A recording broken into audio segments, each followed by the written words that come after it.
Craig, the first question I was going to ask you was about if Jodie Cunningham was back for selection this week, but I think the big clue has appeared on screen. She's finally made me a brew. So she's in contention. Yeah, listen, Jodie had a little bit of a knock, and she's valuable to the team.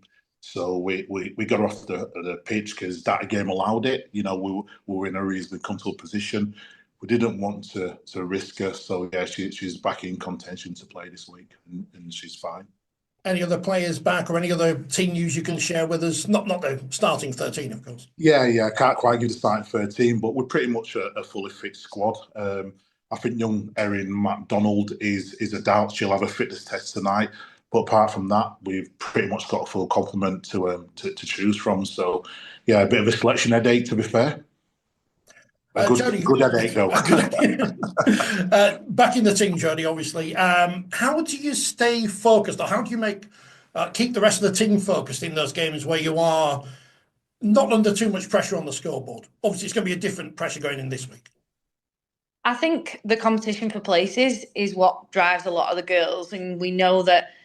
Yeah, we had a couple of easier games in the build-up, but everything about what we did was making sure that we practiced what we need to. We tidied up a few things and made sure we were on point so that when it came to the big games, when we've got to be our best, that we feel confident that we can do that. So for us, that's what it's all about. You know, each game we take, we think, you know, when we come up against the likes of York, Wigan, Leeds, how will this work? Are we executing it, you know, well enough so that, you know, we'll score points or we'll defend when that's being thrown at us. So I think that's, as a team, that motivates us. And then as individuals, it's the competition for places in and around the squad is massive. So, you know, quite easily a bad performance might mean that you're not in the team the next week. So everybody's sort of motivated to make sure they're putting the best foot forward and up for selection so that in big games like this weekend that hopefully they're selected.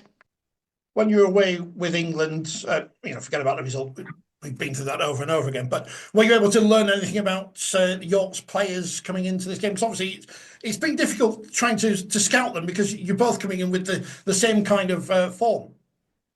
Yeah, look, we know a lot of their girls really well. We know how they play, and whoever pulls on a Yorkshire, they're a really proud side that will throw absolutely everything at us. They're so tough, they're so physical, and particularly, I think in the middle, we've got to be able to front that up. And we maybe got quite a few things wrong in that final last year. And York rightfully came out on top. They were the better team on the day. So I think for us, it's not necessarily focusing on each individual that York have. It's making sure that as a team and as a collective that we can defend solid. We're confident in our attack and we can score points. But York have got a lot that they'll throw at us, and they're a really tough side that won't go away. So we need to make sure our defence is solid at the weekend. And now they've won back-to-back grand finals. That the thing that they're waiting for is the Challenge Cup. You're in that situation. I guess it's 4 or 5 years ago now, where you got to semi-finals but weren't able to make that final step. How do you stop them from getting to Wembley on Sunday? Well, like I said, defend hard, and you know, you mentioned the home advantage, and I think if anything, it gives York more fire to come here and turn us over in our own backyard. We're not going to have a mass load of Saints fans here behind us. It's just a pitch, like Craig said, the same dimensions as every other one. And York are going to come here and want to perform like they did in the grand final. I think it gave them even more fire, even more motivation, and it's going to be the same at the weekend. So we've got to match that. We've got to match their intensity.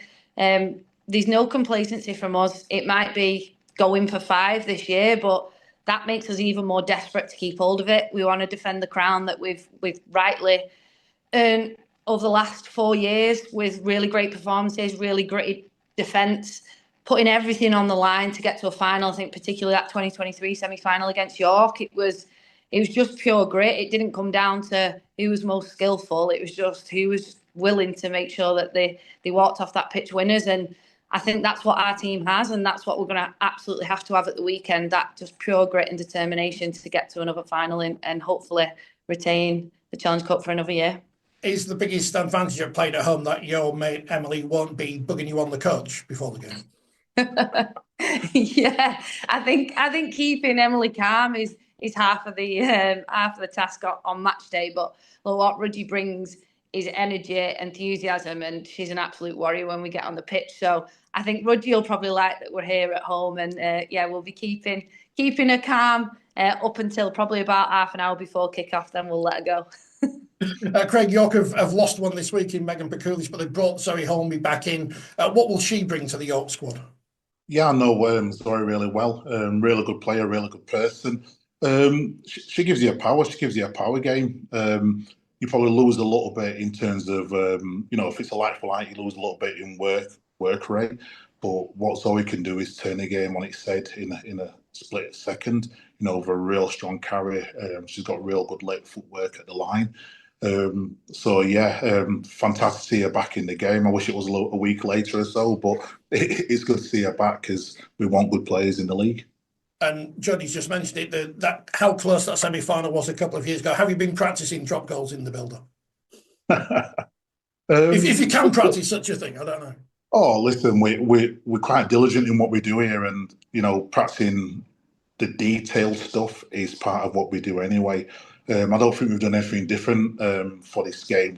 We've got a system, we've got a philosophy, and we stick with it, and we trust that it will get us over the line. We may make little small changes depending on our position, but we trust what we do, and we try and cover our bases. But I'm hoping it doesn't come down to a drop goal. I'm hoping to be relaxing as early as possible in the game, but knowing a game like this, it'll be a drop goal.